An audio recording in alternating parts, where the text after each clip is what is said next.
요한계시록 19장 17절부터 21절까지 보겠습니다.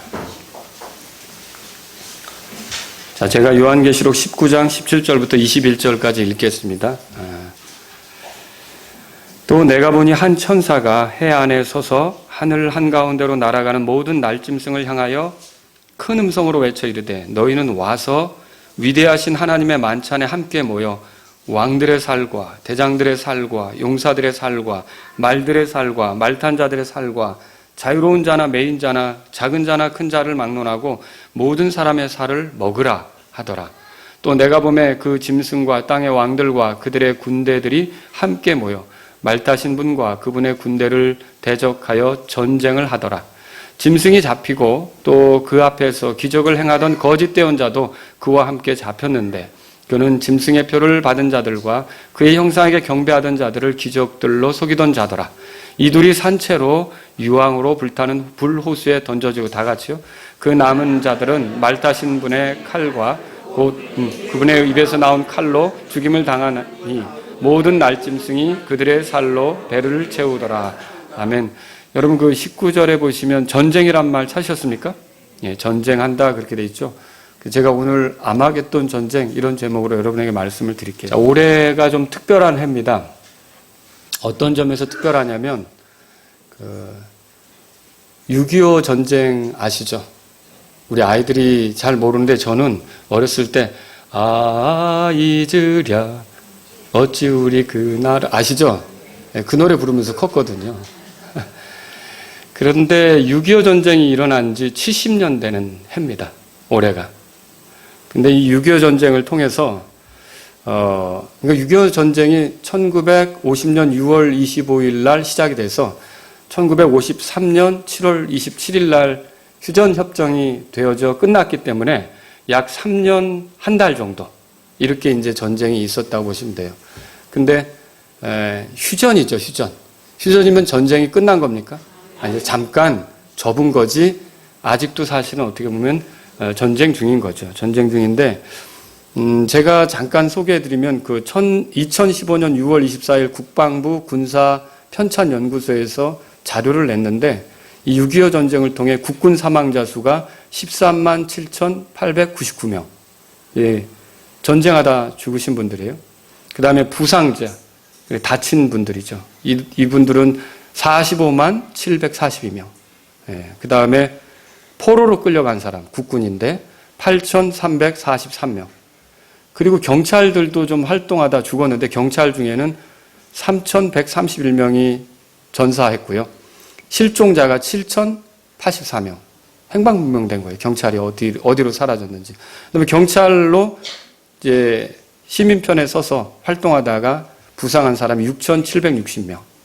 그리고 미군 유엔군 수는 더 많은데요. 유엔군 수는 더 많은데 그 중에 미군이 여기 와서 6.25 동란 때 전쟁 때 죽은 사람이 54,260명.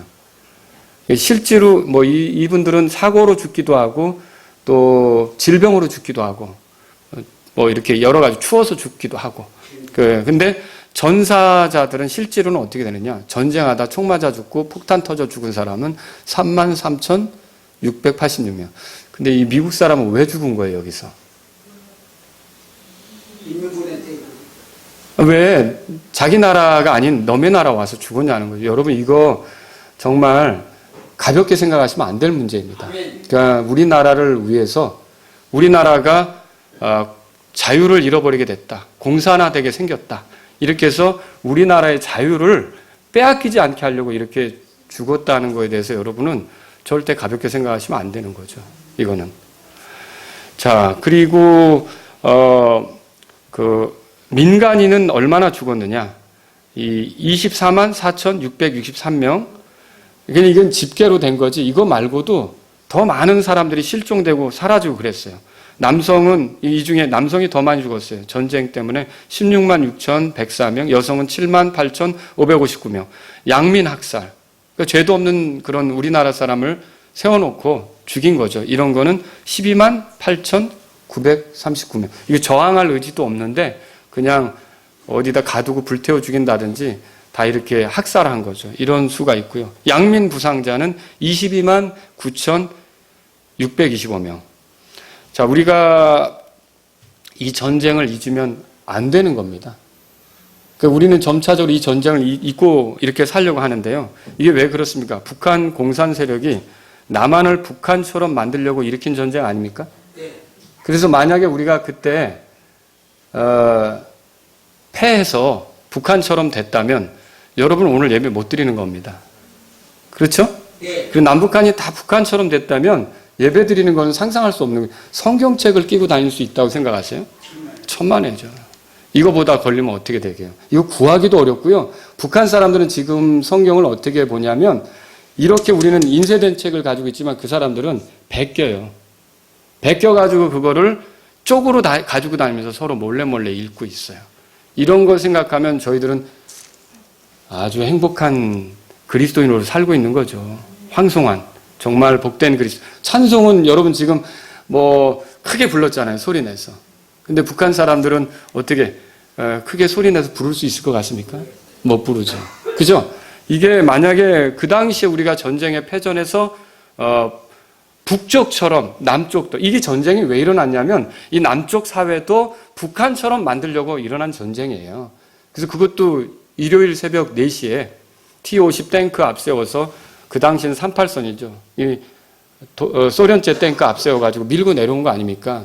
근데 사실 그때 미군은 철수한 상태거든요. 그러니까 절묘한 타이밍을 엿본 거죠. 철수한 타이밍에 남한을 북한처럼 만들 수 있겠다 싶어서 내려온 거예요.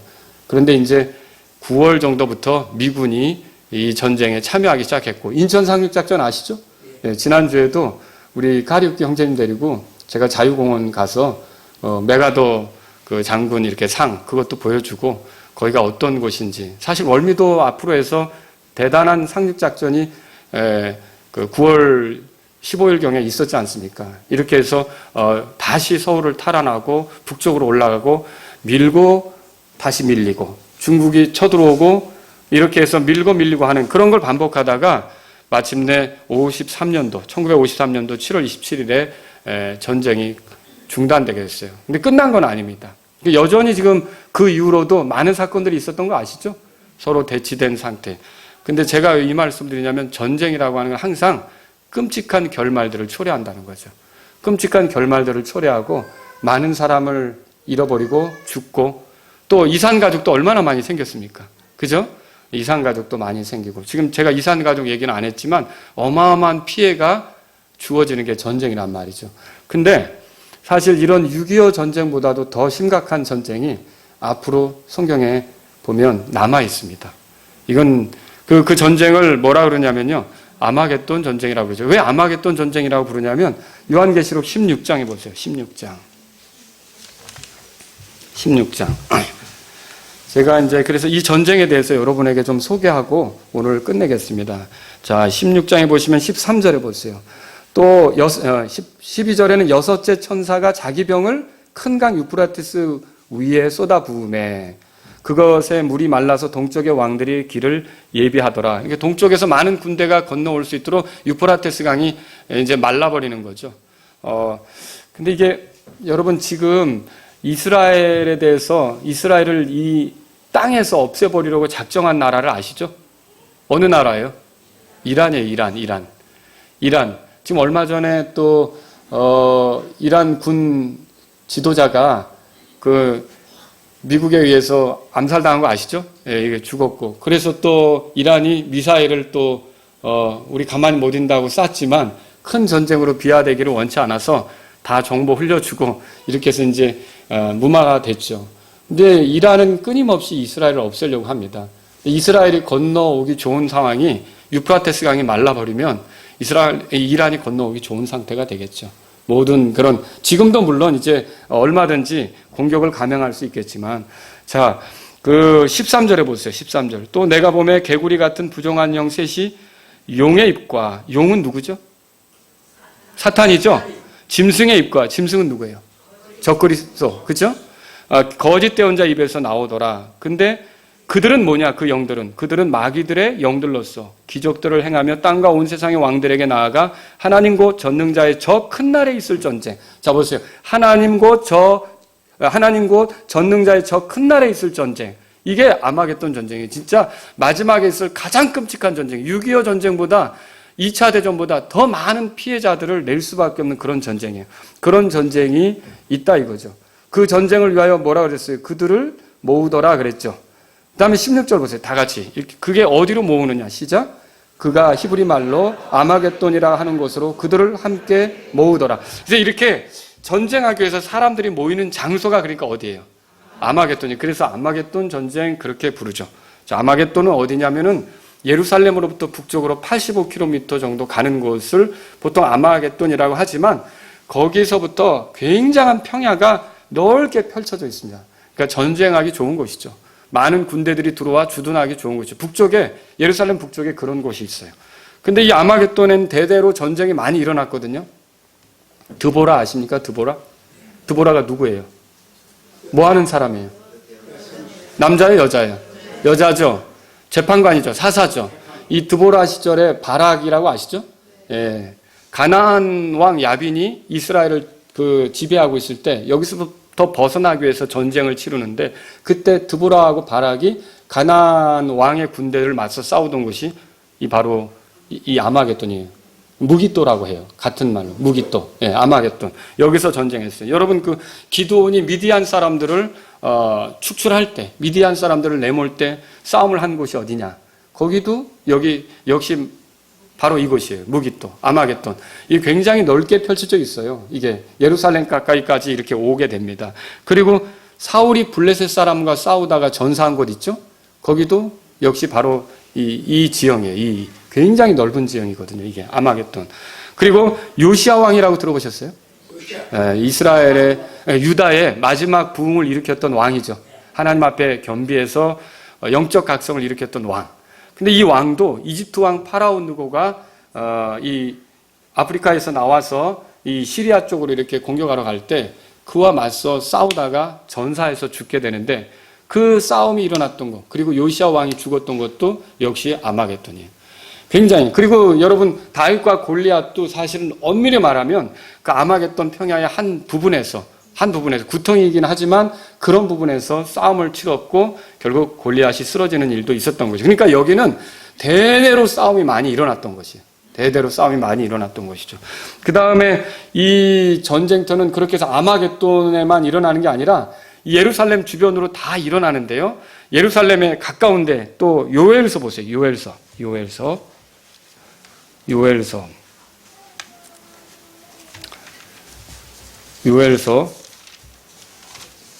다니엘, 호세아, 요엘 그렇게 나오죠? 예, 요엘서 3장 보세요. 3장.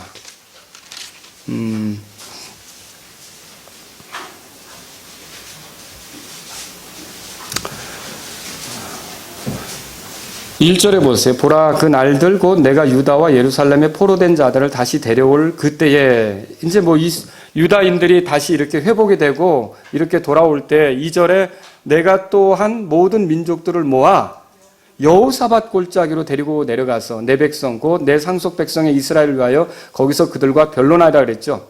그러니까 많은 민족이 여호사밧 골짜기로 또 몰려온대요. 그럼 여호사밧 골짜기는 어디냐면요. 예루살렘과 올리브산 사이, 그러니까 예루살렘 동쪽에 있어요. 예루살렘 동쪽에 이 여호사밧 골짜기가 생겨나는데요. 요엘서 거기 3장 9절에 보세요. 너희는 이방인들 가운데에서 이것을 선포할지어다. 전쟁을 예비하고 용사들을 깨우며 모든 군사가 가까이 나와 올라오게 할지어다. 전쟁하라는 거죠. 11절에 모든 이교도들아 너희는 집결할지어다. 올지어다. 사방에서 함께 모일지어다. 오 주여 주의 강한 자들이 거기로 내려오게 하옵소서. 12절 다 같이요. 이교도들은 깨어서 여호사밧 골짜기로 올라올지어다. 내가 거기에 앉아서 사방의 모든 이교도들을 심판하리라. 이렇게 해서 자 예루살렘이 여기에 있다면 북쪽으로는 이렇게 쫙 무기또 평야, 아마겟돈 평야가 펼쳐지는 겁니다. 그리고 예루살렘 요 동쪽, 이쪽이 이제 유프라테스 강이죠. 이렇게 건너오는 건데 이 예루살렘 동쪽에는 여호사밧 골짜기가 있는 거예요. 거기로도 많은 이교도의 군대가 집결하는 거예요. 그 다음에 여러분 이렇게 끝나지 않습니다. 남쪽에는 어떻게 일이 벌어진 이사야서 보세요. 이사야서 3장, 이사야서 34장, 이사야서 34장 6절에 보세요. 주의 칼이 그렇게 돼 있죠? 피로 충만하며 기름진 것과 어린 양과 염소의 피와 순양의 콩팥 기름으로 기름지게 되었나니 주께서 보스라에서 희생물을 취하시고 이두메 땅에서 큰 살육을 행하시는도다. 이두메아는 에돔 사람들이 거하는 땅을 이제 예수님 시절에 일컫던 말이에요. 그리고 이제 보스라라고 나오죠. 이 보스라는 여러분 그 소돔성이 멸망할 때 롯이 피했던 성 아세요? 그 성이 뭐라 그러죠? 기억나세요 혹시? 소알성 있죠? 소알. 그 소알이 있었던 부근이라고 알려지는 게 보스라예요. 그러니까 이게 지금 다 에돔에서의 영토를 얘기하는 거예요. 이것은 이제 사해바다 남동쪽이죠. 예루살렘에서 남동쪽으로 내려가는 거예요. 그 아래쪽에도 군대들이 집결하는데요. 거기에서 큰 살육이 있다. 성경은 그렇게 말하고 있어요. 7절 보세요. 유니콘들이 그들과 함께 내려오고 숫소들도 황소들과 함께 내려오매 그들의 땅이 뭐라고 돼 있어요? 그들의 땅이 피로 흠뻑 젖는다고 돼 있어요. 피로 흠뻑 젖는다. 그 다음에 8절 다 같이 8절 읽겠습니다. 시작. 그날은 주께서 원수 갚으시는 날이요 시온에 대한 논쟁으로 인해 보응하시는 해니라. 그날이 원수 갚은 해다. 그렇게 말하고 있어요. 그러니까 다시 한번 설명할게요. 예루살렘이 여기 있잖아요. 그러면 북쪽의 아마겟돈으로도 많은 군대가 모이고요. 예루살렘 동편 그 여호사밧 골짜기 쪽으로도 많은 군대가 모이고요. 또 예루살렘 남쪽 이렇게 내려가 보면 그 에서 족속이 살던 곳 이두메아 혹은 보스라 이런 곳으로도 많은 그 군대가 모여서 그러니까 예루살렘을 다 포위하게 되는 거예요. 이 서쪽은 뭐예요? 서쪽은 지중해잖아요. 말하자면 나아가면. 그래서 이게 예루살렘을 포위하는 어마어마한 군대가 형성될 거라는 거죠. 요한계시록 16장으로 가보세요. 요한계시록 16장. 14장. 죄송합니다. 14장. 14장. 그래서 19절. 여기서 이제 전쟁이 있게 되는데 이 전쟁을 통해 어떤 일이 벌어지느냐. 자, 19절에 그 천사가 자기 낫을 땅에 휘둘러 땅의 포도를 모아 하나님의 진노의 포도즙 틀 속에 던지니 사실 이 군대가 모여왔는데 이 군대를 하나님께서 심판하시는 거예요. 이들을 다 죽이시는데 이들이 어떻게 되느냐. 결과적으로 20절에 보시면 다 같이 읽겠습니다. 시작. 도시 밖에서 그 포도즙 틀이 밟혔고 포도즙 틀에서 피가 나와 말 굴레까지 닿았으며 1600 스타디온이나 퍼졌더라. 와, 피가 나와서 이렇게 됐다는데 말 이렇게 통제하기 위해서 씌우는 거 있잖아요. 그 말 굴레 높이까지. 말 굴레 높이라 그러면 한 1m에서 1m 20 정도. 그 정도 높이의 피가 여기 1600 스타디온이 된다 그랬죠. 1스타디온이 200m 정도 돼요. 그러면 이게 1600이면 어마어마한 거 아닙니까? 320km 정도. 320km면 서울에서 여수까지 가는 거리예요. 이거 얼마나 대단합니까? 이렇게 해서 이 피가 흘러서 결국 홍해 쪽으로 흘러 들어가겠죠. 바다 쪽으로 들어가겠죠. 진짜 홍해가 되겠죠. 붉은 바다. 피바다가 되겠죠. 그죠? 이게 어마어마한 살상이 있어서 그러니까 이 역사적으로 이런 전쟁은 없었다는 거예요. 이렇게 해서 많은 사람들이 죽게 되는 그런 전쟁이 이제 요한계시록 19장에서 지금 소개되는 거예요. 그러면 여기 궁금한 게 있죠. 이 전쟁은 어떻게 해서 일어나는가? 요거 이제 알려드릴게요. 왜 이런 전쟁이 일어날까? 왜 일어납니까? 이 전쟁을 일으키는 거는 이제 아까 계시록 16장에서 우리가 확인했어요. 16장에서 14절에 마귀들의 영들이 기적을 행하며 왕들을 선동하죠. 그리고 왕들을 선동해서 마귀들의 영들이 군대를 소집하는 거예요. 그러니까 이거는 보이기는 어떻게 해서 이 군대가 형성이 되는 거냐면 마귀들이 나아가서 사람들을 속여서 이리로 군대를 집결시키는 거예요. 표면적으로는 예루살렘을 치는 것 같죠. 이란이 벼르고 있을 거예요, 지금. 아마 이런 이제 이 역사가 이루어지겠죠. 그래서 이렇게 군대들을 소집하는데 마귀들이 그 군대를 소집해요. 그러면 이렇게 소집되면 예루살렘 주변으로는 뭐가 있어요? 예루살렘 주변으로는 땅의 왕들의 군대들이 있고 하늘에는 뭐가 있어요? 예수님과 하늘의 군대가 있겠죠. 그죠? 이렇게 대치된 상태예요. 그러면 여러분 여기서 궁금한 게 사탄은 왜 이 군대들을 소집할까요? 왜 이 더러운 영들은, 마귀들은 이 군대를 소집할까요? 궁금하시지 않으세요? 예수님이 오시는 거를 이들은 알고 있어요. 이들은 알고 있어요. 그리고 예수님이 어디로 온다는 것도 알고 있어요. 자, 초림 때는 어디로 온다고 써 있었어요?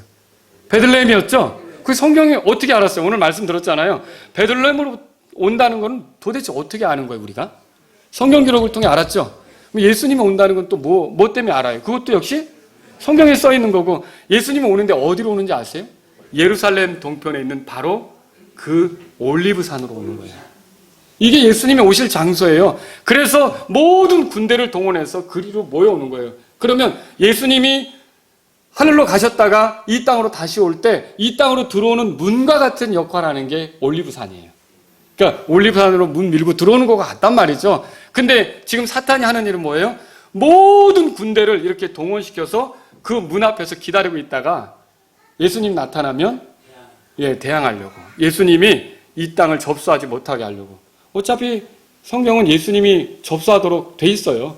그분이 통치하도록 돼 있잖아요. 근데 이게 애매한 게 뭐냐면은 예수님 때에도, 초림 때에도 마찬가지예요. 들어보세요.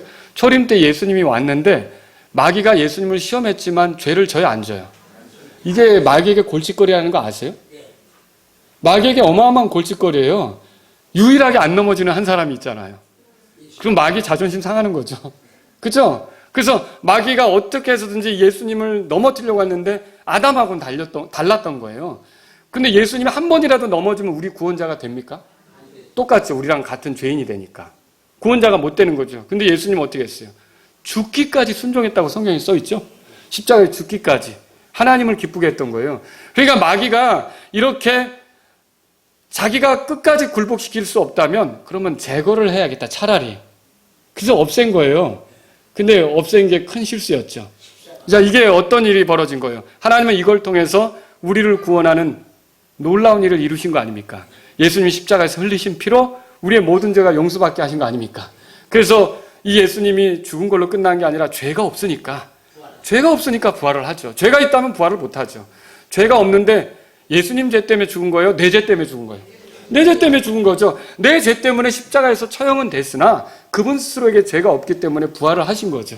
그래서 우리를 위한 구원자가 되신 거 아닙니까? 그러니까 마귀가 실패한 거죠. 그런데 이제 다시 오시는 것도 문제예요. 이게 이 감람 올리브산으로 온다고 그랬는데 이거를 안 막자니 분명히 성경대로 이분이 땅을 접수하고 통치할 거 아닙니까? 그런데 막자니 그것도 또 시원치 않아요. 어차피 모든 게 하나님 말씀대로 되니까. 그래서 온갖 군대들을 동원해서 어떻게 하냐면 어쨌든 예수님을 대적하고 예수님을 죽이려고 한다는 거죠. 근데 예수님이 죽습니까? 부활하셨는데. 이게 안 되는 거죠. 그렇게 해서 사탄이 이런 예수님이 이 땅에 오시는 것을 못마땅해 여겨서. 자, 스가랴서 14장 제가 읽어드릴게요. 들어보세요. 그날에 그분의 발이 예루살렘 동쪽에 있는 올리브산 위에 설 것이요. 올리브산으로 온다고 써 있어요. 올리브산이 거기에 한가운데서 동쪽과 서쪽으로 갈라지므로 심히 큰 골짜기가 생길 것입니다. 이게 여호사밧 골짜기죠. 그 산의 반은 북쪽으로 그 산의 반은 남쪽으로 이동하리라 이렇게 써 있어요. 또 사도행전 1장 11절 12절에 예수님이 승천할 때 제자들이 이렇게 쳐다봤잖아요. 그러니까 옆에 있던 천사가 이렇게 말했어요. 너희 갈릴리 사람들아 어찌하여 너희는 하늘을 쳐다보고 서 있느냐. 여러분 예수님이 승천하신 장소 아세요? 거기 어디예요? 올리브산이죠. 너희를 떠나 하늘로 들려 올라가신 이 예수는 너희가 하늘로 가심을 본 그대로 오시리라. 그러면 그 후에 그들은 올리브산이라는 곳에서 예루살렘으로 돌아왔는데 이 산은 예루살렘에서 가까워 안식일에 다닐 수 있는 거리더라. 자, 이 사도행전도 예수님이 승천하신 산이 어떤 산이라고요? 올리브산이죠. 그러면 올라갈 때 그리로 올라갔으면 올 때도 어떻게 오는 거예요? 그리로. 예, 그리로 오겠죠. 그러니까 예수님이 이 땅에 재림하실 때 어느 산으로 오는 거예요? 올리브산으로 오죠. 그래서 모든 군대들을 그 땅의 왕들을 선동해가지고 군대들을 사실은 예루살렘을 없애는 목적으로 이스라엘 유대인들을 없애는 목적으로 왔지만 누구에게 맞서겠다는 거예요? 예수님께 맞서겠다는 뜻으로 온 거죠. 그런데 여러분 우리가 여기서 생각해 볼 게 있어요. 그래서 이 모습을 어떻게 성경은 표현하냐면 시편 보세요. 시편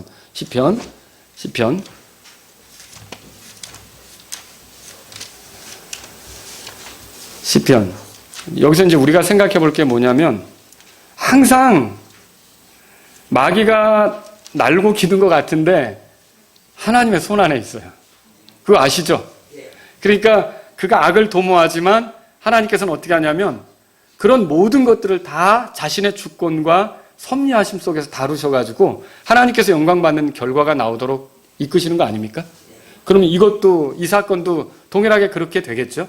자 보세요. 여러분 시편 2편의 1절에 어찌하여 이교도들이 경노하며 백성이 헛된 일을 꾀하는가. 자 이게 그때 일어날 일을 얘기하는 거예요. 말하자면. 예? 땅의 왕들이 스스로 나서며 치리자들이 함께 의논하여 주와 그분의 기름 부음 받은 자들을 대적하며 이르기를. 제가 2절 읽었어요. 3절 그들이 결박한 것을 우리가 끊고 그들이 묶은 줄을 우리에게서 내던지자 하는도다. 그러니까 이 그리스도가 와서 통치하는 거 우리가 끊어버리고 이런 거 우리가 받아들이지 말고 우리가 저항하자. 여러분 요즘에 자꾸 그 미국은 지금 지구 방위군 그 우주 군대도 준비하는 거 아세요? 외계인이 침공하면 맞서겠다고 하는데요. 이게 다 그런 수순으로 가는 거예요. 위에서 내려오는 군대를 연합해서 없애겠다고 하는 그런 수순들이죠. 그러니까 이런 데 관심을 갖고 다들 이제 언젠가는 우리의 적이 우리 이런 그 나라들이 아니라 저 밖에서 올 거다. 근데 사실 실제로 누가 옵니까? 예수님과 그분의 군대가 오는 거 아닙니까? 그것을 위한 지금 준비들을 하고 있다는 거죠. 준비들을 하고 있는데 그런데 그럼에도 불구하고 4절 다 같이 읽겠습니다. 시작. 하늘들에 앉으신 분께서 웃으시며 주께서 그들을 비웃으시리로다. 여러분, 자 하나님께서는 그걸 보고서 어떻게 하는 거예요? 비웃죠. 정말 그 어마어마한 힘센 사람이 이렇게 별것도 아닌 사람들이 모여가지고 뭘 하려고 할 때 얼마나 가소롭겠어요. 그런 것과 똑같은 형편이 되는 거죠.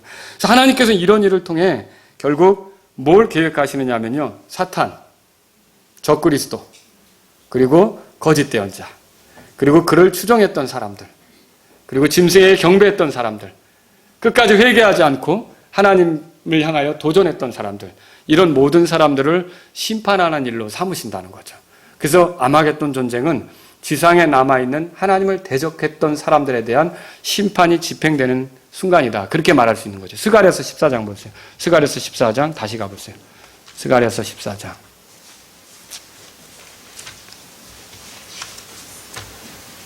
스가랴서 14장. 자, 1절에 보라 주의 날이 이르리니 그렇게 돼 있죠? 그 다음에 2절에 보세요. 2절 우리 보시면요. 한번 다 같이 읽어볼까요? 시작. 내가 모든 민족들을 모아 예루살렘을 대적하여 전쟁하게 하리니 그런즉 그 도시가 함락되며 집들이 강탈을 당하고 여인들이 강간을 당하며 그 도시의 반이 포로가 되려니와 백성의 남은 자들은 그 도시에서 끊어지지 아니하리라. 여러분 보세요. 근데 이게 민족들을 아까 마귀가 모은다 그랬잖아요. 근데 이 성경은 지금 뭐라 그랬죠? 누가 모으는 거예요? 내가 그랬죠. 내가. 결국 주께서 이걸 모으시는 거예요. 결국 사탄은 자기가 하는 줄로 알고 있지만 하나님의 주권과 섭리 속에서 하나님은 그들을 심판하기 위해서 이 일들을 허락하시고 이 일들이 진행되게 하신다는 거죠. 이런 걸 우리가 성경을 통해서 보는 거예요. 그래서 이 전쟁은 어떻게 진행됩니까? 예수님은 이렇게 말씀하셨어요. 들어보세요. 누가복음 21장 20절에 너희가 예루살렘이 군대들에 에워싸이는 것을 보거든 그것의 황폐함이 가까이 이른 줄 알라. 예수님도요. 아마겟돈과 보스라와 그리고 여호사밧 골짜기 쪽으로 많은 군대들이 운집해 와서 예루살렘이 포위당하는 것을 알고 계셨던 거예요. 그러면 그때 황폐함이 이른 줄로 알라고 그렇게 말씀하셨던 거죠. 그리고 지금 스가랴서 14장 2절도요. 이렇게 마침내 예루살렘이 땅의 왕들의 손에 짓밟히게 된다고 예언했어요. 그때 누가 움직이느냐? 예수님께서 움직이십니다. 그래서 스가랴서 14장 3절 다 같이 읽겠습니다. 시작. 그때 주께서 나아가사 그 민족들과 싸우시되 전에 전쟁의 날에 싸우신 것 같이 싸우시고 바로 이 예루살렘이 함락당하고 이렇게 됐을 때 그때 주님께서 오시면서 이 모여온 군대들과 싸움을 하게 되는 거예요. 근데 이 전쟁이 어떤 결과를 가져오느냐? 자, 오늘 본문에 보면 요한은 한 천사가 해안에 서서 하늘 가운데로 날아가는 것을 보았어요. 그럼 날아가면서 소리를 외치죠. 오늘 본문 말씀으로 돌아가보세요. 요한계시록 19장. 19장. 17절 우리 한번 읽어보죠. 17절 시작. 또 내가 보니 한 천사가 해안에 서서 하늘 한가운데로 날아가는 모든 날짐승을 향하여 큰 음성으로 외쳐 이르되 너희는 와서 위대하신 하나님의 만찬에 함께 모여. 그랬어요. 만찬에 모이라고 그랬어요. 자, 해안에 서 있는 이 천사, 하늘에서 말하는 이 천사가 사람에게 말합니까? 날짐승에게 말합니까? 날짐승에게 말해요. 모든 새들에게 이걸 얘기하는 거예요. 뭐라 그래요? 와서 하나님의 만찬에 참여하라고 하는 거예요. 하나님의 만찬이 어떤 거냐? 하나님의 만찬은 다른 게 아니에요. 결국 구원받지 못한 사람들, 이때까지 회개하지 않은 사람들, 하나님을 대적했던 사람들, 교만한 사람들, 이런 모든 사람들을 이 전쟁에서 죽이실 것이고요. 이들의 시체가 가득할 거 아닙니까? 피가 얼마나 흐른다고 그랬어요. 그러면 어마어마하게 모인 이 시체들을 어떻게 하느냐? 모든 날짐승에게 시체 처리반처럼 해결하라는 거예요. 뜯어 먹으라는 거죠. 그래서 그들이 뭘 뜯습니까? 18절 다 같이 읽겠습니다. 시작. 왕들의 살과 대장들의 살과 용사들의 살과 말들의 살과 말탄 자들의 살과 자유로운 자나 메인 자나 작은 자나 큰 자를 막론하고 모든 사람의 살을 먹으라 하더라. 그 모든 사람의 그 죽은 사람이죠. 이 전쟁에서 죽은 사람들이죠. 이런 사람들의 살을 뜯는 거예요. 그러니까 여기 왕들도 있고요. 군대 지휘관도 있고요. 모든 사람들의 살을 결국 새들이 다 뜯어먹게 되는 거죠. 이게 아마 수개월 걸립니다. 여러 달 걸쳐서 이 시체들을 뜯어먹는 일이, 계속 뜯어먹는 일이 있을 거라는 거죠. 여기서 놀라운 대조가 있어요. 잔치가 두 개가 등장하는 거예요. 요한계시록 19장에. 그죠? 하늘에서 있는 잔치가 있고 땅에서 있는 잔치가 있어요. 하늘에서 있는 잔치는 무슨 잔치예요? 어린 양의 혼인 잔치죠. 땅에서 있는 건요. 하나님의 만찬이라고 소개됐죠. 자, 어린 양의 혼인 잔치에 참여한 사람은 어떻습니까? 그리스도의 아내로서 존귀한 지위를 얻고 영광스럽게 드러나겠죠. 그죠? 그런데 여기에 참여하지 못한 사람은 땅의 만찬에 참여하게 되는 거예요. 하나님의 만찬에. 근데 하나님의 만찬에 먹는 것은 새들에게 허락되어 있고 그때 남아있는 사람이 먹습니까? 오히려 먹잇감이 되는 거죠. 여러분, 이거 굉장히 중요해요. 그러면 이렇게 하늘에서 하나님의 어린 양의 잔치에 참여하든지 아니면 땅에 이 하나님의 만찬 자리에서 보세요. 잔치의 주인공이 되든지 아니면 잔치의 먹거리가 되든지 이거 도대체 어떻게 해서 이 결론에 나게 됩니까? 이 결론은 무엇이 만들어주는 겁니까? 예수님께서 만드신 거죠.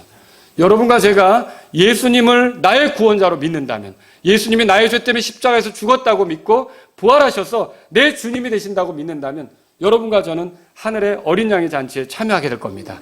그러나 예수님과 내가 상관없다고 생각하고 끊임없이 하나님하고 분리된 삶을 살고 내 멋대로 살고 내 고집을 부리면서 이렇게 가게 되면 그 전에 죽으면 상관은 없지만 그때까지도 끝까지 남아있다 그러면 여러분은 그 전쟁의 군대 일원으로 소집될 수도 있고요. 그렇게 하면서 여러분이 먹잇감으로 끝나는 그런 일이 생길 수가 있다는 거죠. 이런 일들이 성경을 통해서 우리가 보여지는 겁니다. 여러분, 예수님이 이렇게 말씀하신 적도 있어요. 마태복음 24장 27절에서 28절에 번개가 동쪽에서 나서 서쪽까지 번쩍이는 것 같이 사람의 아들이 오는 것도 그러하리라. 또 어디든지 사체가 있으면 거기로 독수리들이 함께 모여들리라. 사체가 뭐예요? 죽은 거죠? 이게 사체가 있으면 뭐가 모여든다고요? 독수리들이 모여든다 그랬죠. 예수님도 자신이 오실 때 많은 이들이 죽을 걸 알았고요. 그리고 새들이 모여들어서 그걸 뜯어먹을 걸, 시체 처리반처럼 뜯어먹을 걸 알고 계셨던 거죠. 그래서 제자들에게 이 말씀을 들려주셨던 겁니다. 또 에스겔서 39장에 가보세요. 에스겔서 39장. 9장, 에스겔서 39장. 예. 자, 비슷한 모습을 그려주고 있는 데가 있어서, 물론 이거는 이제 그 북쪽에서 군대가 침략할 때 모습을 묘사하는 것인데요. 환란 끝에 있게 될 전쟁의 모습이 이러할 거라고 우리가 생각해 볼 수 있게 만들어주는 거예요. 17절에 보세요. 자, 17절 제가 읽습니다. 주 하나님이 이같이 말하노라. 사람의 아들아, 너는 깃털을 가진 모든 날짐승과 들의 모든 짐승에게 이르기를 너희는 모여서 오라. 너희는 사방에서 모이되 내가 너희를 위하여 희생시키는 내 희생물 곧 이스라엘 산들 위에 있는 큰 희생물에게로 모여 살을 먹으며 피를 마실지어다. 그러니까 이스라엘의 산들에 어마어마한 희생물이 있는 거죠. 이것들을 가만두지 말고 먹으라는 거죠. 많은 새들을 초청하는 모습이 구약에 예언되어 있어요. 18절 너희가 힘센 자들의 살을 먹으며, 에스겔서 39장 18절인데요. 땅의 통치자들의 피를 마시고 이렇게 이들의 것을 먹는다고 되어 있는 거예요. 또 19절에 또 내가 너희를 위하여 희생시킨 내 희생물의 기름을 너희가 배부를 때까지 먹으며 그 피를 취할 때까지 마시고, 20절 다 같이요. 이와 같이 내 상에서 말과 병거와 용사와 모든 전사로 배를 채울지니라. 주 하나님 말하노라. 이런 일들이 아마겟돈 전쟁에서 분명히 있게 될 거라는 거죠. 물론 천연왕국 끝에, 세상 끝에도 이런 이제 끔찍한 사람들의 그 심판이 있지만, 이런 인간의 역사 가운데 하늘의 왕국, 천연왕국이 오기 전에 이런 이제 그 많은 사람의 죽음이 있게 되는 전쟁이 있다는 것이죠. 자, 그럼 이 전쟁은요, 어떻게 이제 되는 거냐? 어떻게 시작되는 거냐? 오늘 본문 말씀에 돌아가 보세요. 오늘 본문 말씀에 19절에 요한계시록 19장 19절. 또 내가 보매 그 짐승과, 그 짐승은 누구라 그랬죠? 네, 적그리스도라고 그랬죠? 땅의 왕들과 그들의 군대들이 함께 모여 말 타신 분과 그분의 군대를 대적하여 전쟁을 하더라. 그러니까 왜 모였는지가 여기 밝혀지죠. 예수님을 대적하기 위해 모여 있는 거죠. 근데 이때요, 그분의 군대라고 표현이 되어 있어요. 그러면 그분의 군대는 이미 우리가 살펴봤죠, 지난 시간에? 예수님이 이 땅에 오실 때 혼자 옵니까? 군대를 대동합니까? 군대를 대동하죠. 그러면 이 군대는 정체가 뭐예요? 성도들이라고 그랬죠? 예수님이 올 때 성도들을 데리고 와요. 대답해 보세요. 왜 성도들을 데리고 오십니까? 너무 수가 많아서 혼자는 감당하기 어려워서. 그거 아니죠. 그거 아니죠. 주님 혼자 충분합니다. 다른 누가 거들 필요도 없습니다. 여러분 그거 아시죠? 주께서 전사하시라는 걸. 다른 누구의 도움, 그런데 왜 데리고 오냐는 거죠. 데리고 오시는 이유가 뭡니까? 이렇게 데리고 오시는 건요, 그분이 권능으로 심판하는 걸 보여주기 위해서. 그분이 약속한 것이 이루어지는 것을 보여주기 위해서. 그리고 그분이 데리고 와서 이 땅의 모든 것들을 정리하고 그들과 통치하기 위해서. 다스리기 위해서. 그러기 위해서 그들을 데리고 오는 거예요. 그러니까 그때 여러분과 저는 땅에서 먹잇감이 된 사람들이 있겠지만 저는 예수님을 믿었다면 어떻게 되는 거예요? 예수님이 오실 때 그분 편에 서서 같이 오겠죠. 그때 뭘 확인할까요? 주님은 공의로우시구나. 주님은 원수를 갚으시는 분이구나. 주님은 심판자이시구나. 주님은 강력하시구나. 주님은 권능이 있으시구나. 여러분 그때 주님의 놀라운 권능과 또 이런 그 약속을 이루시는 신실하심, 자신의 백성들이 고통받았던 것을 보복하시는 그런 하나님의 갚으심, 이런 것들을 볼 때 여러분 찬양하지 않을까요? 예, 주님을 찬양하겠죠. 우와! 주님을 높이겠죠. 거기다가 내가 저 아래에서 먹잇감이 아니라 주님 편에 선 거예요. 여러분 그때 여러분 감격스럽지 않으시겠습니까? 어떻게 나도 저 아래에 있을 수밖에 없었는데 주님이 나를 구원해 주셔서 주님과 함께 이 땅으로 내려오는 자들, 그 군대들 중에 내가 있게 하다니, 오 하나님 정말 감사합니다. 나를 은혜로 구원해 주셔서 그런 삶을 살게 해주신 것이 정말 감사합니다. 이러지 않겠습니까? 여러분과 제가 그런 시간들을 맞이하도록 하기 위해서 우리를 대동하시면서 내려오시게 된다는 거죠. 이 본문에 우리가 보면요, 땅의 왕들이 등장해요. 땅의 왕들이 이제 말하자면 19절에 땅의 왕들과 그들의 군대들이 함께 모여온다고 했는데, 이 땅의 왕들은 그러니까 믿는 자입니까? 믿지 않는 자들입니까? 믿지 않는 자들이죠. 그렇죠? 근데 계시록 1장으로 가보세요. 계시록 1장에 또 계시록 1장 5절에 보세요. 5절에 우리 같이 한번 5절 읽겠습니다. 시작. 또 신실한 증인이시요 죽은 자들 중에서 처음 나신 분이시며 땅의 왕들의 통치자이신 예수 그리스도로부터 은혜와 평강이 너에게 있기를 원하노라. 우리를 사랑하사 자신의 피로 우리의 죄들에서 우리를 씻으시고. 여러분 예수님을 뭐라 그러냐면 땅의 왕들의 통치자라 했어요. 그럼 여기서 말하는 땅의 왕들은 누구를 얘기할까요? 믿지 않는 사람일까요? 주와 함께 다스리게 될 사람들일까요? 주와 함께 다스리게 될 사람들이죠. 여러분 하늘의 왕국에서 왕들이 있다는 거 아세요? 천년왕국에서. 천년왕국에서 왕들이 있어요. 어떻게 그걸 알죠? 왕들의 왕. 그렇죠. 왕들의 왕이죠. 여러 왕들을 거느린 통치자가 예수님이세요. 그래서 요한계시록 보세요. 요한계시록 21장 보세요. 21장. 요한계시록 21장에 가보면 새 예루살렘이 나와요. 9절부터 이렇게 보면. 자, 새 예루살렘, 새 하늘과 새 땅이 세워지는데 제가 그 말씀 드렸죠? 새 하늘과 새 땅, 이걸 한자로 하면 뭐예요? 신천지죠? 신천지예요, 이게. 신천지. 근데 지금의 신천지는 자기네가 신천지라고 그러는데 신천지가 이루어지려면 1000년은 더 가야 돼요. 앞으로. 지금 당장 예수님 와도. 그러니까 그건 지금 잘못 얘기하고 있는 거죠. 새하늘과 새 땅은 천년왕국 끝에 신천지가 주어지게 되는 거예요. 말하자면. 그리고 그때 그것이 주어졌을 때 여기에 새하늘과 새 땅에 들어가는데 지상에서 1000년 동안 왕노릇 하던 사람들 있잖아요. 이 사람들이 그대로 그 영광을 가지고 들어간대요. 아멘. 와, 이건 대단한 거 아닙니까? 여러분과 제가 이게 인생을 한번 진지하게 생각해 볼 필요가 있어요. 여기 보세요. 그래서 제가 지금 땅의 왕들에 관한 얘기를 하려고 하는 건데 23절에 보세요. 그 도시는 해와 달이 안에서 빛을 비출 필요가 없었으니 이는 하나님의 영광이 그 도시를 밝혀주었고, 이게 새 예루살렘 그 도시예요. 아브라함이 그렇게 바라던 도시 있잖아요. 사람이 짓지 않는 도시, 하나님께서 지으신 도시, 그걸 봤잖아요. 이 도시에 죽으면 우리 혼이 지금 거기로 가요. 근데 나중에 부활한 몸으로 우리가 땅에 내려올 때 나중에 그 도시가 하늘에서 내려오는 거예요. 땅으로. 그리고 우리가 거기서 영원히 주님과 사는 거죠. 그런데 여기 이 도시에 대해서 얘기하면서 이는 하나님의 영광이 그 도시를 밝혀줬고 어린 양께서 그 도시의 광채이시기 때문이다. 24절 다 같이 읽겠습니다. 시작. 구원받은 자들의 민족들이 그 도시의 빛 가운데서 다니겠고 땅의 왕들이 자기들의 영광과 존귀를 가지고 그곳으로 들어가요. 여기 땅의 왕들은 믿는 사람이에요, 믿지 않는 사람이에요? 믿는 사람이죠. 천연왕국 때 통치했던 사람들이에요. 그들이 자기들의 영광과 존귀를 가지고 그곳으로 들어가는데요. 그리고 25절에 거기는 밤이 없을 터이므로 낮에 그 도시의 문들을 결코 닫지 아니하리라. 자, 26절에 그들이 그 민족들의 영광과 존귀를 가지고 그곳으로 들어가요. 다 자기의 영광과 존귀를 가지고 거기 들어간대요. 그러니까 여러분과 제가 천연왕국 때 누리던 보상 있죠? 천년 끝나고 이제 다 반납이야, 이거 아니에요. 아니요, 그대로. 이 천연왕국 때 누렸던 그런 영광과 존귀를 가지고 새하늘과 새 땅으로도 들어가는 거예요. 아멘. 새 예루살렘으로 들어가는 거예요. 그래서 짐 엘리엇이 뭐라 그랬어요? 영원한 것을 얻기 위해 영원하지 않은 것을 버리는 자는 결코 바보가 아니다. 여러분, 영원한 영광이 있다는 거죠. 이 영원한 영광이 있기 때문에 자기 목숨도 주님 앞에서라면 희생물로 드리기를 원하신다면 기꺼이 바치겠습니다. 그 대학생 시절부터 엘리엇이 무슨 일기를 썼냐면 나를 희생물로 원하신다면 내가 바치겠습니다. 그리고 29살 나이에 남미의 선교지로 가서 어떻게 됐어요? 창 맞아서 죽잖아요.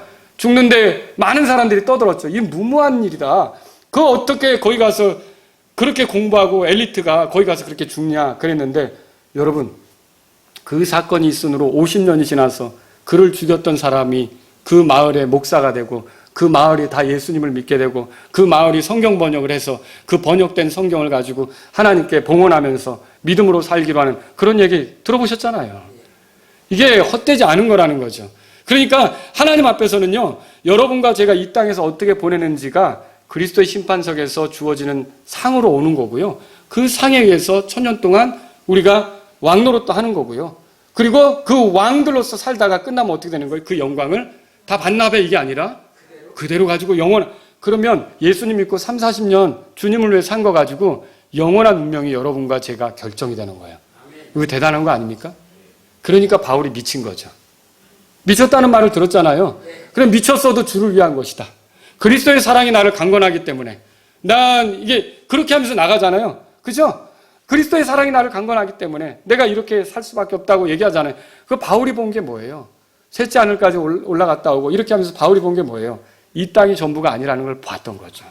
그리고 죽음으로 끝나는 게 아니라는 걸 봤던 거죠. 부활이 있다는 걸 알았던 거죠. 그리스도의 심판석이 있다는 걸 알았던 거죠. 그래서 로마서 14장에 고린도후서 5장에 그리스도의 심판석에 대해서 바울이 말하잖아요. 그리고 그 그리스도 심판석에 뭐가 있는데요? 면류관도, 상도, 관도 있다는 걸 알았던 거예요. 그래서 이제 이후로는 나를 위하여 의의 관이 예비되어 있다고도 말했고요. 또 데살로니가 교회를 향해서는 너희가 나의 환희의 관이라고 말했고요. 고린도 교회를 향해서는 뭐라 그랬어요? 내가 썩지 않아 관을 얻고자 달린다 그랬어요. 여러분, 달리는 거는 우리가 주님의 은혜를 알고 주님이 나에게 그 생명을 줬으면 내가 해야 될 목 아닙니까? 너희도 이와 같이 상을 얻도록 뭐라고 써 있어요, 성경에? 달리라고 돼 있잖아요.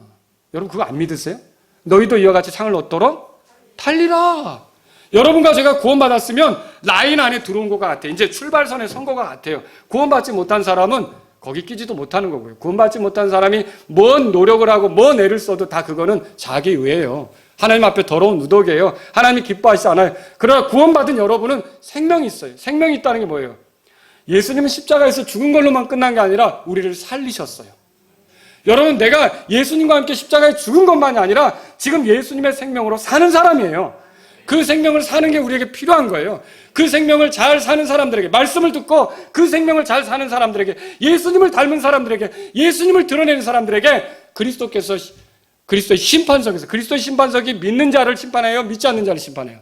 믿는 자를 심판하죠. 신왕자 심판석은 믿지 않는 자를 심판하지만 바로 이 그리스도의 심판석에서 주께서 우리가 어떻게 살았는지에 따라 보상한다고 되어 있어요. 보상. 아무것도 안 하고 보상 받으려고 하면 돼요, 안 돼요? 안 되죠. 보상이라는 게 뭐예요? 손해보고 희생하고 어려움 겪고 이랬을 때 보상이 있는 거 아닙니까? 성경에 보상이라는 단어가 나오잖아요. 그러니까 우리 옛날 개혁성경에 상급 그랬죠. 상급이라고 하면 아시죠? 상급이라고 하는데 우리 킹제임스 성경에서는 보상이라고 돼 있어요. 영어로 reward니까 보상 그렇게 돼 있다고요. 이게 주님께서 우리에게 주실 것이 있단 말이죠. 그래서 주님은 뭐라 그러셨어요?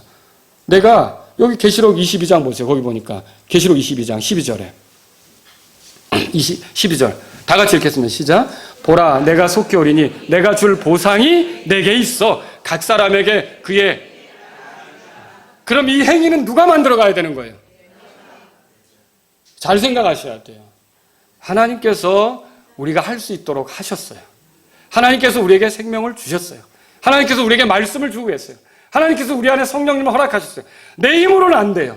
내 힘으로는 죽었다 깨나도 안 되는 거죠. 내가 어떻게 하나님을 기쁘게 해요. 그러나 예수님을 믿을 때 놀라운 일이 벌어졌어요. A가 태어난 것처럼. A가 태어났는데 우리 세원이가 일주일간 저희 집에 와 있었어요. 그런데 얘가 아무것도 안 하고 가만히 누워있다고만 생각해 보세요. 세원아 웃어봐. 세원아 웃어봐. 아무것도 안 하고 있다고 생각해 보세요. 그러면 부모가 어떨까요? 이건 무슨 심각한 문제죠. 그런데 봐주면 웃기도 하고 뭐 재롱도 부리고 뭐 그런 거 있어요. 흉내도 내기 어려운데 그러면 애기가 뭐 하고 있다는 거예요? 생명이 있다는 거죠. 생명이 있는 것은요 움직이게 돼 있어요. 여러분 예수님의 생명이 있습니까? 예수님의 생명이 있으면 움직이게 돼 있어요. 어떻게 움직입니까? 하나님께서 주신 말씀에 따라 움직이게 돼 있다는 거죠. 그래서 이렇게 행위에 따라 각 사람에게 보상을 준다고 약속하신 거예요. 여러분 이런 일들이 우리에게 있다는 것이죠. 여러분 우리가 이 짧은 인생을 살지만 우리가 계산을 잘 하셔야 돼요. 이 짧은 인생 동안 주님을 위해 어떻게 살았는지로 결국 주님하고 결산할 날이 올 거예요. 회개보고라고 그랬죠? 회개보고가 뭐예요? 죄를 잘못했다고 시인하는 그런 보고예요? 그 회개가 아니잖아요. 회개가 뭐예요? 계산하는 거잖아요. 카운트 세는 거잖아요. 내가 수입이 뭐고 지출이 뭐듯이 하나님이 나에게 은혜를 이렇게 주었다면 내가 그 은혜를 어떻게 반응했는지, 어떻게 지출했는지, 어떻게 썼는지 그게 회개죠. 그게 회개보고죠. 우리가 다 그런 회개보고를 할 때가 있다는 거예요. 하나님은 나에게 이런 은혜를 주셨는데 나는 아무것도 안 했어요. 가만히 있었어요. 그게 땅에 묻어둔 거라고 얘기해요. 근데 뭐라고 얘기하냐면 그 한 달란트 묻어두고 1문화 묻어둔 사람들이 다 그래요. 주님은 심지 않은 데서 거두고 흩지 않은 데서 모으는 줄 알았습니다. 칭찬 들었어요? 아무것도 안 하고 땅에 묻어두고서 주님은 알아서 다 하실 것입니다. 악한 종이라고 그랬어요. 악한 종이라고 그랬어요. 그런데 어때요? 주님께서 주신 것을 굴려서 장사한 사람들은 착한 종, 신실한 종이라는 소리 드렸잖아요. 여러분과 제가 인생을 어떻게 살지를 생각해 보셔야 돼요. 내가 할 수 없기 때문에 예수님이 내 안에 오신 거예요. 그리고 성령님이 내 안에 계신 거예요. 말씀이 내 안에 계신 거예요. 그래서 내가 살아갈 수 있도록 그 생명이 활동력을 주는 거예요. 여러분이 그렇게 믿는다면 하나님 앞에 부지런히 섬기는 것은 지극히 당연한 거예요. 당연한 거예요. 여러분 믿으세요? 나를 강하게 하시는 그리스도를 통해 내가 모든 것을 아니요, 나는 할 수 없습니다를 끝까지 주장하시겠어요? 내가 모든 것을 할 수 있네. 여러분 요한복음 15장에서 열매에 대한 얘기를 할 때 주님은 아버지는 열매 많이 맺는 걸 원하셔요. 너희가 나를 떠나서는 아무것도 할 수 없다 그랬죠. 그 말이 결국은 아무것도 하지 말라는 뜻이에요? 아니죠. 나를 통해서 하라는 거죠. 나와 관계돼서 하라는 거죠. 그 성경 말씀을 너희는 아무것도 할 수 없다. 그런 쪽으로 생각하시면 안 되는 거예요. 네가 할 수 있는데 예수님을 통해서 할 수 있다. 예수님을 만나면 그분이 생명이 되면 그분이 능력이 되면 그분이 함께하면 할 수 있다는 얘기예요. 못한다는 얘기가 아니에요. 예수님은 능력이 많으신 분이에요. 그분이 우리와 함께 사는데 우리가 어떻게 못하고 끝납니까? 여러분들이 이런 땅의 왕들에 대해서 공부할 때도요. 야, 이게 하늘의 왕국에서 또 이런 것이 있구나 생각하면서 그날을 준비하실 수 있기를 바랍니다. 자, 여러분 이 전쟁이 어떻게 끝납니까? 20절 보세요. 20절. 19장 20절. 짐승이 잡히고 또 그 앞에서 기적을 행하던 거짓 대언자도 그와 함께 잡혔다고 돼 있어요. 그렇죠? 짐승은 누구라 했어요? 적그리스도죠. 거짓 대언자는 뭐예요? 적그리스도를 도왔던 자죠. 환란 시절에 짐승의 표를 받은 자들과 그의 형상에게 경배하던 자들을 기적으로 속였던 자예요. 여러분, 이게 오늘날 자꾸 기적으로 이렇게 사람을 현혹시키는 사람들이 있어요. 여러분, 지금도 하나님께서 기적을 베푸실 수 있습니까? 네, 베푸실 수 있어요. 근데 기적은 내가 원하는 대로 되는 거야? 하나님이 원하는 대로 되는 거야? 하나님이 원하는 대로 되는 거죠. 근데 어떤 사역자들 중에 내가 원하기만 하면 얼마든지 기적이 일어날 것처럼 얘기하는 사람들이 있는 거예요. 이게 문제라는 거죠. 여러분, 지금도 기적은 일어나지만 기적을 일으키시는 분은 하나님이십니다. 우리가 사람이 무슨 기적을 행한다고 거기에 현혹한다? 결국 이런 시절에 속기에 딱 좋은 형편이 되는 거죠. 이건 우리가 주의해야 될 필요가 있는 거라는 거죠. 환란 시절 기적이 절정을 이루게 될 텐데 이 많은 이들이 이런 기적에 속아 하나님으로부터 멀어지게 됩니다. 그러니까 기적보다 더 중요한 게 뭔지 아세요? 베드로후서 1장 19절에 보면 더 확실한 대언의 말씀이 있다고 그랬어요. 그러니까 여러분이 신앙생활 하는데 기적 보고 예수님 믿을 게 아니라 하나님 말씀을 통해서 예수님을 믿어야 되는 거예요. 여러분 아시겠죠? 적그리스도와 거짓 대언자는 산채로 어떻게 됩니까? 유황불에 던져지죠. 자, 그거 보세요. 이 둘이 산채로 유황으로 불타는 불옷에 던져지리라. 와, 이거 통쾌한 장면 아닙니까? 여러분 이거 성경 읽을 때 그냥 읽으세요. 그들이 유황불에 던져졌는데 산채로 던져졌어요. 그러니까 죽어서 갔어요? 산채로 들어갔어요? 산채로 들어갔죠. 그러면 거기 들어갔는데 거기 들어가서 죽었어요? 여전히 살아있어요? 그리고 영원히 고통받는 거죠. 성경에 보면 죽지 않고 하늘에 간 자들이 있어요. 누구죠? 에녹, 엘리야. 똑같이요. 죽지 않고 이런 유황불에 떨어진 자들이 있어요. 누굽니까? 지금 적그리스도하고 거짓 대언자죠. 반대로 그렇게 된 거죠. 그러면 이들은 왜 원래 이 유황불에 떨어지려면 천연왕국 끝에 흰왕자 심판, 백보자 심판을 거치고 떨어져야 되잖아요. 근데 이들은 다이렉트로 들어가요. 얼마나 세상을 속였는지 그냥 흰왕자 심판 속에 설 필요도 없어요. 이 죄가 철철 넘치고 완벽하게 하나님을 대적한 게 너무도 명백하기 때문에 이들은 그냥 집어넣어 버리는 거예요. 영원히 고통받게 그렇게 해버리는 거죠. 자, 적그리스도가 아무리 많은 군대를 모아 주님을 대적하더라도 그 전쟁이 너무 쉽게 끝나요. 이 전쟁이 얼마나 쉽게 끝나는지 발사 이 소리도 하기 전에 끝날 것 같아요. 쏴라 이렇게 하기도 전에 끝날 것 같아요. 발포 이렇게 하기도 전에 끝날 것 같아요. 왜냐하면 주님의 말씀 한마디면 끝나요. 여러분, 제가 복음서에서 뭘 읽었냐면 무화과나무가 있는데 예수님이 열매를 구했는데 없었어요. 가시면서 무화과나무를 저주하셨죠. 근데 바로 어떻게 됐어요? 그게 말라 비틀어졌죠. 그거 보세요. 그냥 예수님께서 이 땅에 오시면서 많은 성도들이 뭘 할 필요도 없어요. 그냥 예수님 한마디로 말씀하시면 그게 그대로 되는 거예요. 생각해 보세요. 예를 들어 찢어져라 하면 찢어지는 거고 터져라 하면 터지는 거고 뭐 죽으라 하면 죽는 거고 이게 그 말씀대로 되는 거예요. 예수님이 말씀으로 그렇죠. 천지를 창조하셨고 파도도 잔잔하게 하시고 또 백부장의 종도 말씀으로 고치고 아시죠? 말씀으로만 가능하신 분인데 얼마든지 이 전쟁을 가장 강력한 무기가 뭐라는 게 여기서 입증이 되냐면 주의 말씀입니다. 사람이 빵으로만 살 것이 아니라 하나님의 입에서 나오는 모든 말씀으로 살 것이니라. 여러분 이게 뭘 보여주고 있습니까? 저 여러분들이 이 세상을 사는 동안 영적 전쟁을 계속하고 있거든요. 근데 이 영적 전쟁에서 우리가 승리할 수 있는 비결은 다른 데 있지 않고 주의 말씀을 깊이 알고 그 말씀을 사용할 줄 아는 거예요. 그 말씀을 묵상하고 그 말씀을 마음에 품고 그 말씀에 따라 움직이는 것이 승리하는 비결이라는 걸 믿으시기 바랍니다. 그러니까 하나님의 전신갑주에서 다 방어죠. 구원의 투구, 의의 흉배. 여러분 있잖아요. 그렇죠? 모든 게 다 방어예요. 믿음의 방패. 그죠? 근데 공격용 무기 하나 있었죠.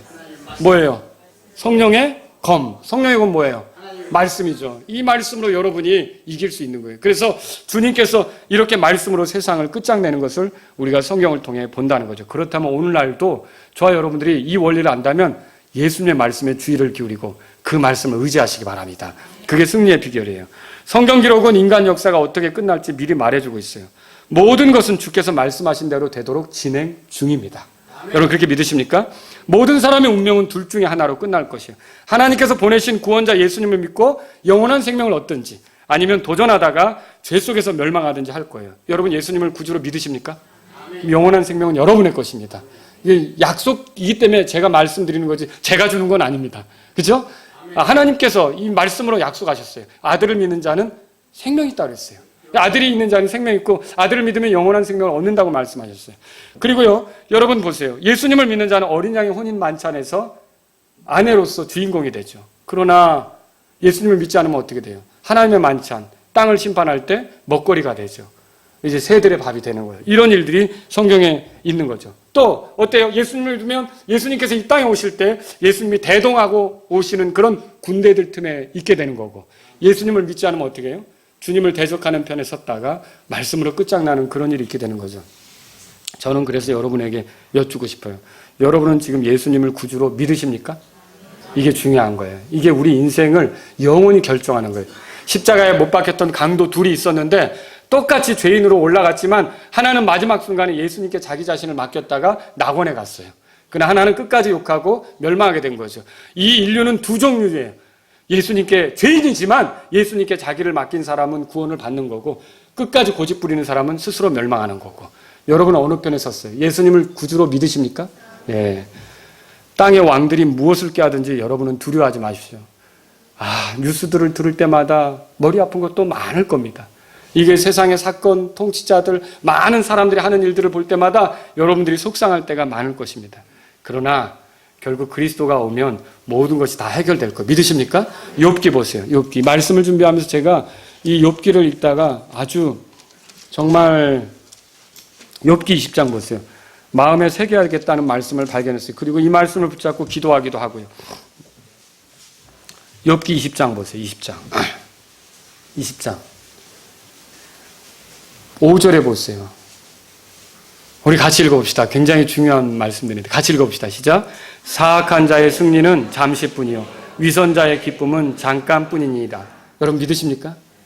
땅에서 잘 되는 것 같아도 사악한 자의 승리는 잠시뿐이에요. 예수님 오시면 다 끝나게 돼 있어요. 그리고 모든 것들이, 위선자의 기쁨은 잠깐뿐이라. 7절 보세요. 다 같이 읽겠습니다. 시작. 그가 자기 똥처럼 영원히 사라지리라. 그를 본 자들이 이르기를 그가 어디 있느냐 하리라. 예, 사악한 자는 잘 나가는 것 같아도 어디로 가버렸지? 예, 똥처럼 사라지네. 똥처럼 사라진대요. 화장실에서 일 보시고 다 싸놓으십니까? 사라지죠? 예, 다 사라지는 거예요. 다 사라지는 거예요. 똥처럼 사라진다고 써있어요. 9절도 보세요. 시작.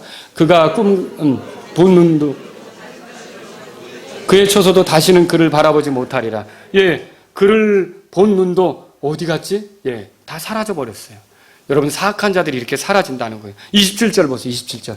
다 같이 읽겠습니다. 시작. 하늘이 그의 불법을 드러내며 땅이 그를 대적하여 일어나리니. 보세요. 사악한 자는 오래가지 못합니다. 위선자도 오래가지 못합니다. 그러나 하나님께서 그들을 심판하실 거예요. 그래서 29절 보세요. 29절. 다 같이 읽겠습니다. 시작. 이것이 사악한 자가 하나님께 받을 몫이요 하나님께서 그에게 정하신 유산이니라 하니라.